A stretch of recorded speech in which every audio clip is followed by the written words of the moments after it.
Hello বন্ধুরা, দেখেন আমি যে শিমুল তুলা গাছ দেখাইছিলাম আপনাদের, আমি বলছিলাম যে এবার যদি ঝড় না হয় তাহলে হয়তো অনেক তুলা পাবো আমরা। তা দেখেন আমাদের তুলা কিন্তু প্রচুর হয়েছে, আপনারা দেখলে বুঝতে পারবেন প্রচুর তুলা হয়েছে বা এটা ভাঙার উপযুক্ত হয়ে গেছে। এখন তুলো ভাঙছে, প্রচুর তুলা হয়েছে। আমি একটু দেখাই আপনাদের এটা কয়টা। এই যে দেখেন আমি তুলা খুঁজছি, এখনো কিন্তু পাড়া শেষ হয় নাই। আমি আপনাদের দেখাবো, তাই উনাকে দাঁড়ায় রেখে আমি একটু তুলে দেখাচ্ছি।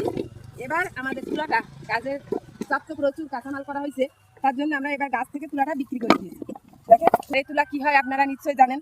এই তুলা এখান থেকে এভাবে ফাটাতে হবে, তারপরে এখান থেকে বের করে এটা রোদে শুকায়, তারপরে আমরা বালিশ বা লেপ বাইরেও চলে যাই, বিভিন্ন কাজে এটা ব্যবহার হয়। এটার দামও খুব বেশি, কিন্তু আমাদের যে কাপাস তুলা আছে ওই তুলা থেকে এটার দাম কিন্তু অনেক বেশি। ওটা হচ্ছে 100 টাকা কেজি, আর এটা 300 টাকা 400 টাকা পর্যন্ত কেজিতে আমরা বিক্রি করি।